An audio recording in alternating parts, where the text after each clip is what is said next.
The boy. We're going to comment on another one of our homies' videos from Timothy. Fun versus realism.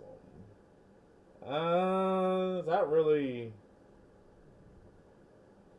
I guess my full idea is like, okay, what's the point of like what you're trying to portray, or like say the game, the movie?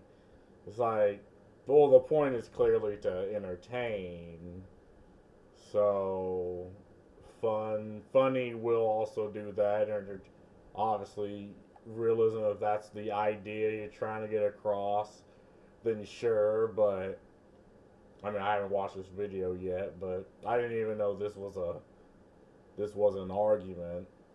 And but okay, now you hear people who use the realism argument when it comes to like female characters. It's like, okay, there's just war on sexy when it comes to entertainment, and it's like, okay, the point of entertainment is that it's fiction and reality is reality. But it's like people always use a realism argument in fiction, in a movie, in a show, and be like, oh well, it makes sense that she looks this way because this, that, and the other, and it's like, okay, yeah, but I don't care. What I care about is, am I entertained? Am I not? That's really the only thing I care about. But let's see what our homie got to say about it. Hi everyone, it's me, Okay, there is no sound. Hold on. Bang, bang, bang.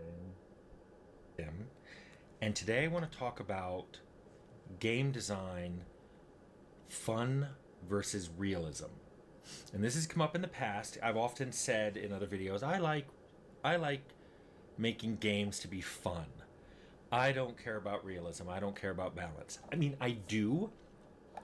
And again, it's like the criteria I always go back to is like to have, like, what criteria will people be willing to suspend their disbelief, right? And there's three criteria: either it's funny, sexy, or cool, right? And if it doesn't fit these criteria, again, there's very few examples of things that do not fit this criteria, but people just still wave it off. So I'd say this is pretty conclusive, right? But yeah, again, well, problem is the point of things aren't to be funny. Like the point isn't to be cool. The point isn't to be sexy, right? The problem we have nowadays is ideology. Like people want to sell ideology to you, and it's not even the idea. It's a small fringe ideology that not even all Americans really care about, but it's something that is being imposed. Like, and it's being imposed on other cultures as well, right? The ideology of DEI, and in these things, like there is a checklist that art needs to adhere to, and if you don't adhere to this checklist, and if you don't adhere to the ideologically driven group of individuals, like the game science for Wukong, it becomes a mafia racketeering idea. It's like, oh, it would be ashamed if we were to get you have allegations of sexism or racism, God forbid. And people are starting to see this, right? And people are just the consumer is rejecting this idea, but obviously the companies, the businesses are not. And I did a video on Saudi Arabia and how they're getting into esports. And Saudi Arabia is not a perfect system. It's not a perfect country, but if you want to combat these things, the best way to do it is to give people a better product.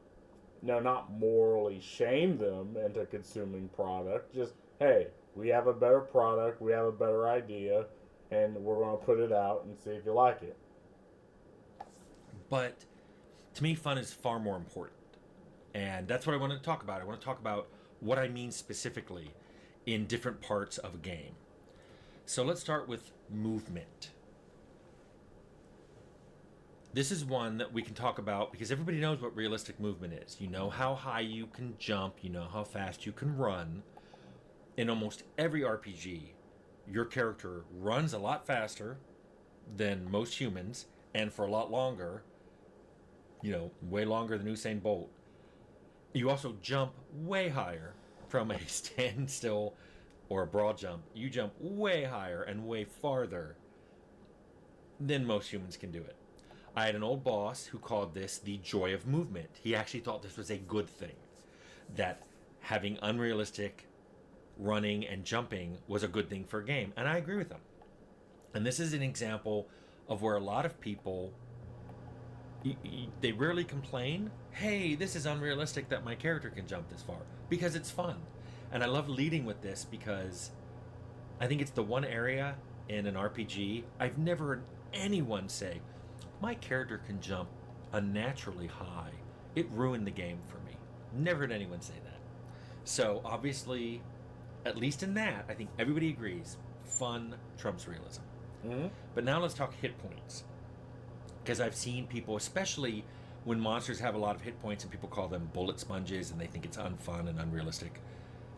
Let me tell you about when we were making Fallout, and it was originally under GURPS. The way GURPS works, you have as many hit points as your health. At least 3rd edition worked this way.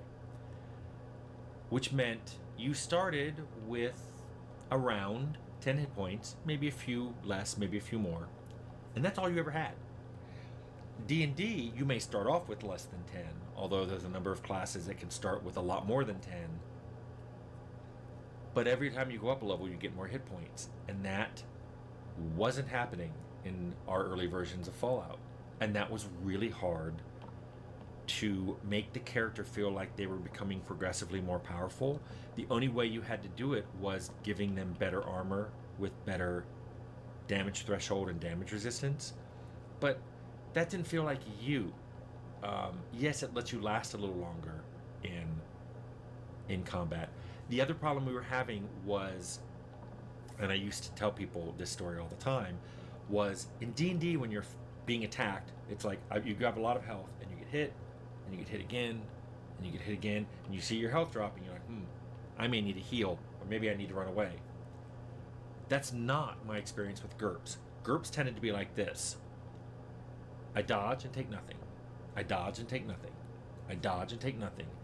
Yeah, and it's the idea of fantasy. Like, yeah, of course, in fantasy, you're going to jump higher than you will in reality, right? And again, in fantasy, that's fine. People don't care. Like, there's certain, again, there's just a base suspension of disbelief that exists when you're playing a video game as opposed to reality. And and people understand. Oh yeah, mechanically this makes sense because if you ran just about as much, or if you jump just about as high as you do in reality. I mean, there's certain games that kind of incorporate that, but a game and, and that I'd say does that to the point where it's just hard to play is Metro Exodus. Yeah, Metro Exodus. It is so difficult for me to play that game. I couldn't even get all the way through because they tried the whole hyper realistic aspect, and I personally didn't like it. Now other people lapped that shit up, not me. I was like, yeah, this is a bit annoying, and I couldn't finish the game. Now Metro 2033, I was okay. I was okay with that game.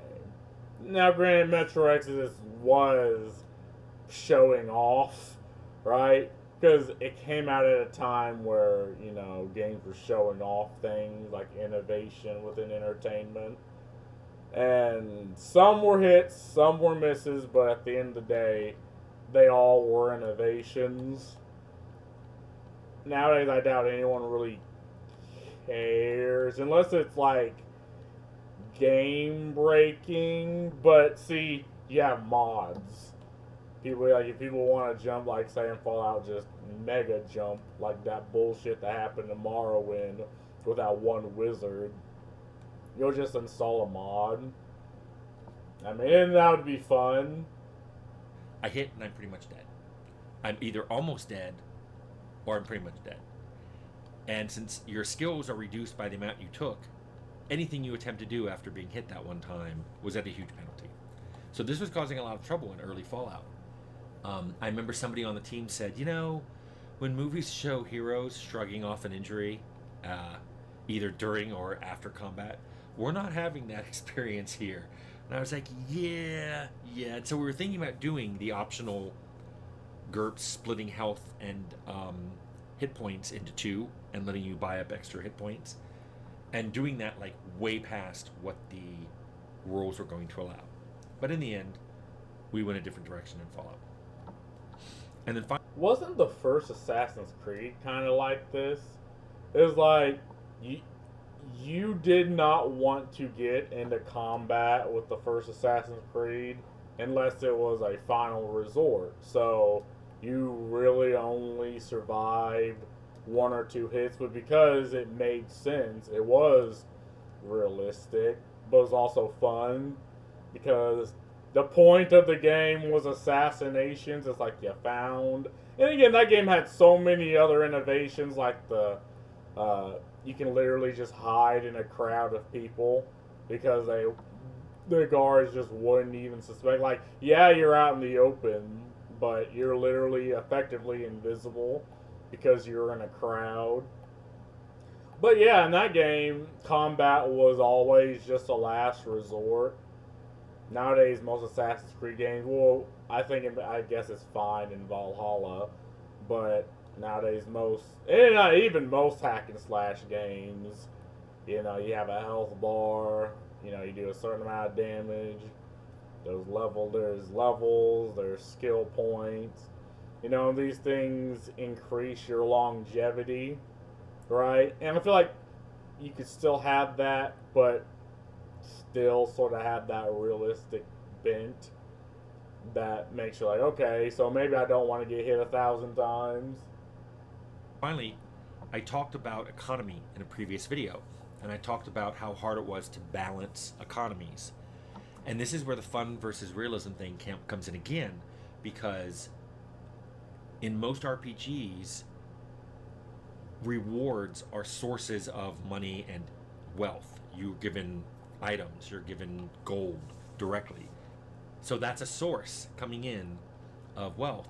Well, all of the sinks, all the ways that you have that a designer puts in for a player to avoid paying money, a lot of them are the sinks that we put in to make the player pay money are often avoidable. You can Yeah. make a character that doesn't use weapons or armor like a monk, and now you don't have to pay for fixing those things if there's degradation. Um, if you have to pay to sleep somewhere, some people just don't. Either they play on a simpler difficulty level that doesn't require sleep or food, or they only sleep in their ship or their house or whatever. They try to avoid all the sinks that are in the game. I'm okay with this because I'm trying to design a game that's fun, not a game that's realistic. And if people end up with 1,000,000 coins at the end of the game, I don't really mind that much. And that pretty much is my big rule. My top level rule is fun trumps realism. I believe this so strongly. That was a design pillar, and I believe the first design pillar of the Outer Worlds.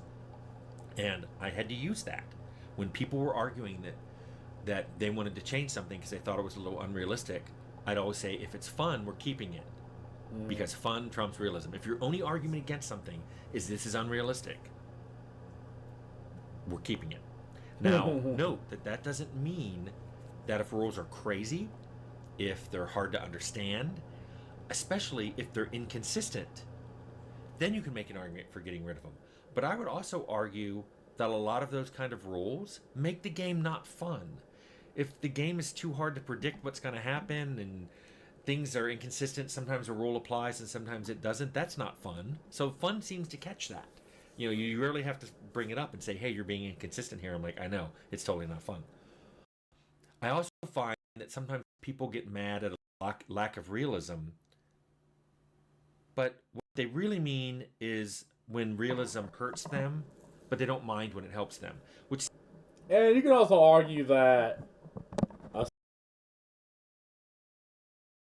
this cord and this mic, because sometimes they'll fuck up. There's a certain level of, again, realism that if that's the point of the game, people are fine with it. Like Escape from Tarkov is a good example of this, right? You know, you have hide over a boar when it comes to like snipers, and it requires the player to also look at and understand these things, and that adds to the experience. And sometimes less is more. Like if, say, you have less resources, but you're required to effectively stake it out till the end of a certain point, and you the player need to now be creative, right? Again, most people are okay with that. Most people are okay. That I see what the game's trying to get across. I see the situation I'm in, and some of these situations you put yourself in. Like there's games that and I don't really like games where they're effectively Excel spreadsheets, and games are map staring simulators. But Terra Invictus is a perfect example of this. Like sometimes you're put in a relatively shitty position, and you kind of got to shirt cock your way out of it.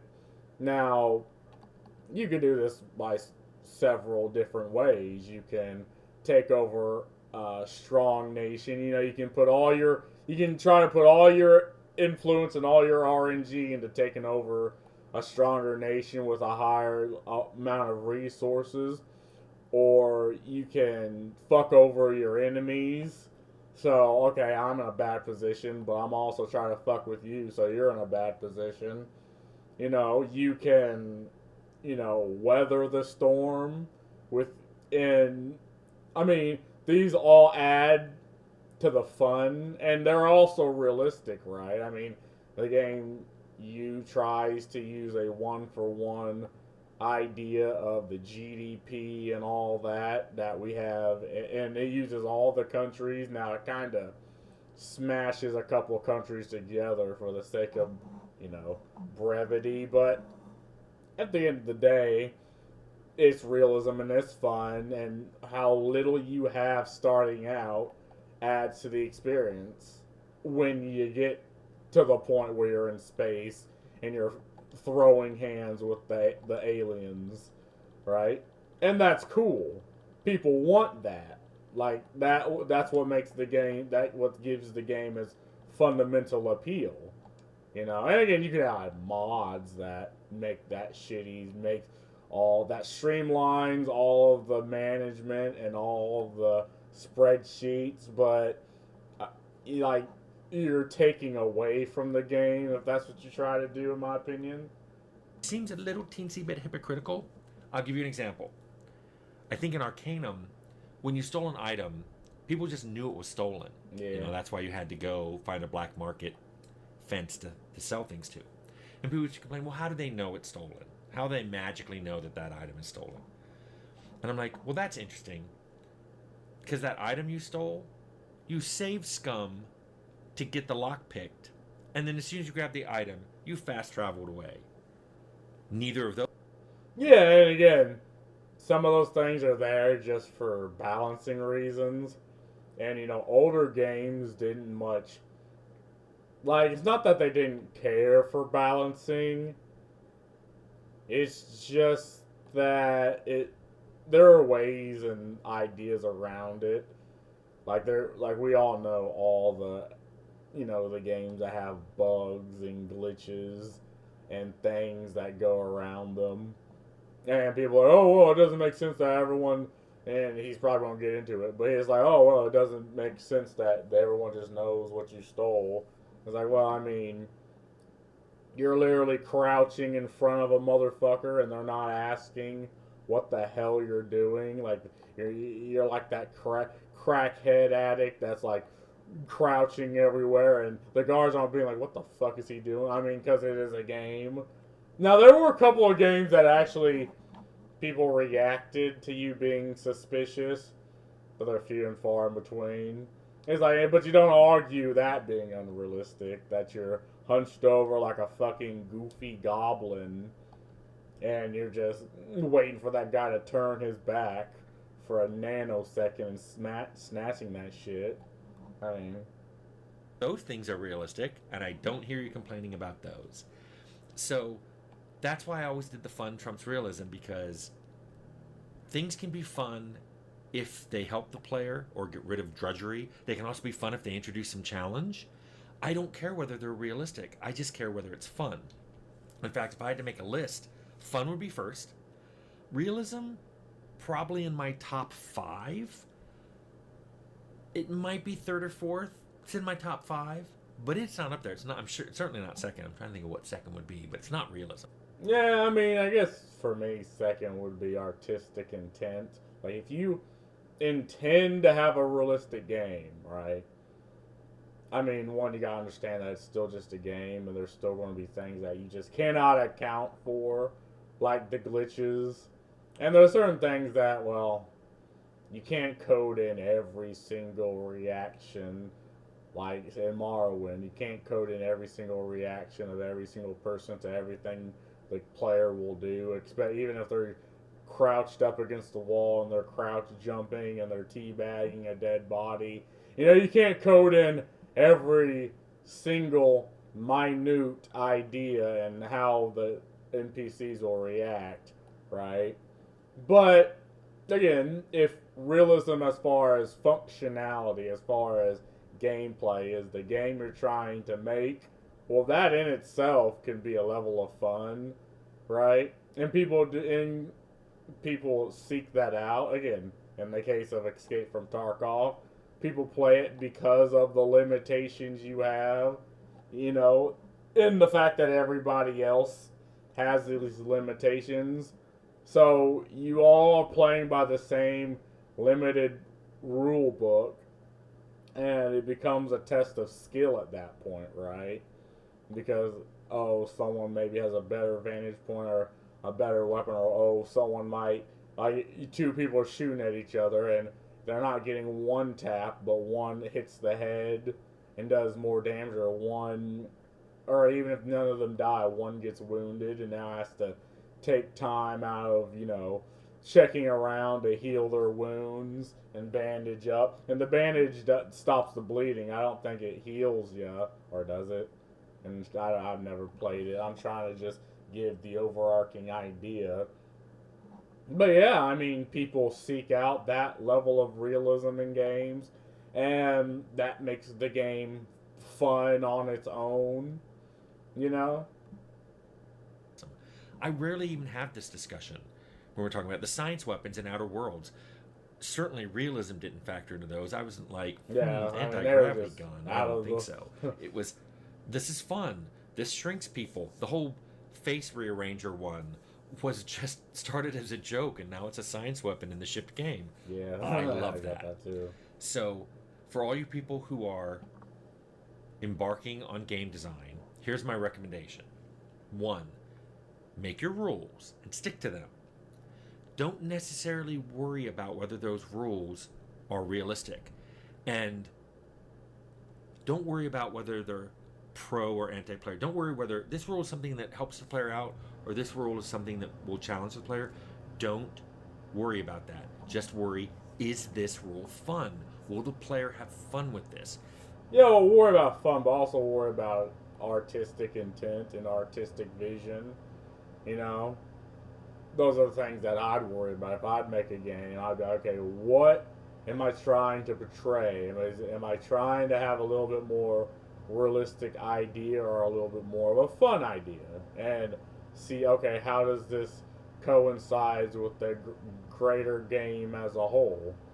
That's what I do. And what he's saying isn't incorrect. It's just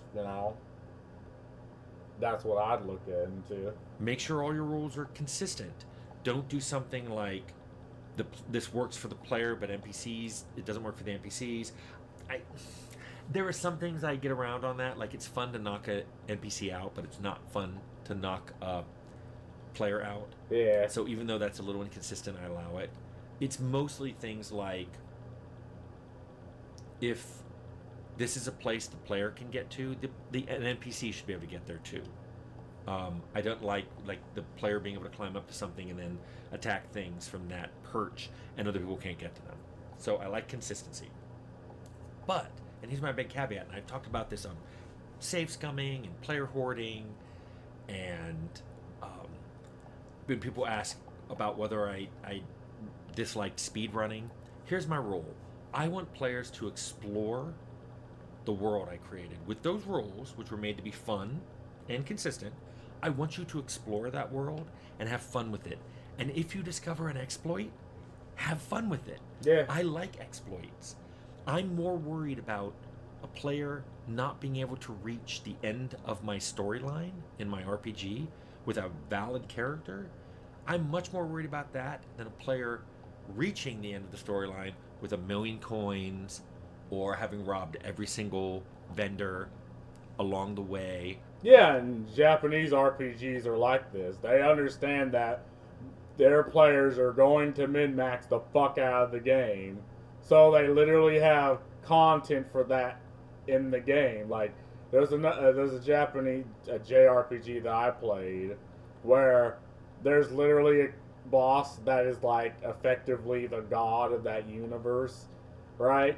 And that boss exists specifically for the players that will min-max the hell out of the game. Again, they don't put themselves in a position where they're going against the player for the sake of, power scaling, or for the sake of, being like, oh, you're not supposed to be that overpowered. That's why I hated the level cap in Fallout New Vegas, because you reached a level cap like so soon. Like, I think within the second DLC I played, you reach level 50. And at that point, it's like, okay, well, I'm losing something now. I'm losing a sense of progression because now I'm playing through the other DLCs. And I'm not gaining any levels. I'm not gaining any perks. And, that's something that just... a level cap in a single-player game, in my opinion, just should not exist. And JRPGs absolutely understand that. So they don't put level caps. They allow people to, to effectively become overpowered motherfuckers. And they're like, oh, cool. Well, here's some very, very, very in-game content for those types of players. Those that just want to be overpowered motherfuckers. Right? I mean... And I think that's just, and like you said, that's just fun, right? Because being too overpowered kind of takes away from me, right? But see, there's things like mods, and, people tend to balance their own experiences out. And even if they want to be an overpowered motherfucker, let them. I mean, yeah. Or them finding a way to make all the factions love them, and then they get a very strange ending. Mm. I'm fine with all that. I think it's fun, and I think it's funny, and I think if players love it, they should do more of it. But the bottom line is, if you're designing a game, you should always be thinking, is this fun? Everything else, Yep. secondary, and realism, tertiary, quaternary, quintenary. Oh well. Those are my thoughts on fun and realism. Yeah, and my thing is never put yourself A Taco Bell taco. why in a situation where you're now at odds with your consumer. Like, this is what Helldivers did, and they don't. The Helldiver situation is just sad because you had such a good fucking game, And even after the whole shabacle with Sony, people still gave the game a second chance, but they keep putting themselves in situations where they're at odds with the players. Like they nerfed the flamethrower, right? But then they release a pack that's nothing but flame weapons, and it's like, okay, now I see what you're trying to do, right?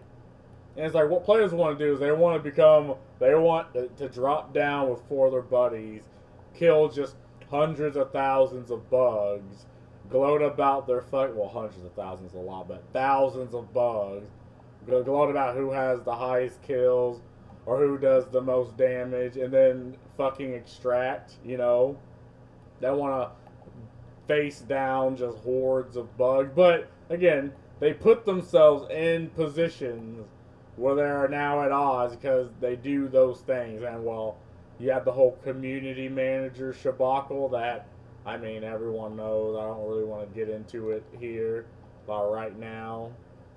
But, that's what I'd say. Never put yourself in the situation where you're at odds with the fundamental base of your community. Like you'll never make everybody happy, right? But don't piss off everyone also, or piss off the greatest majority of your fan base by doing what Helldivers did. But anyway, that's all I gotta say about this. I mean, I also kind of err on the, like, is it sexy? Is it funny? Is it cool?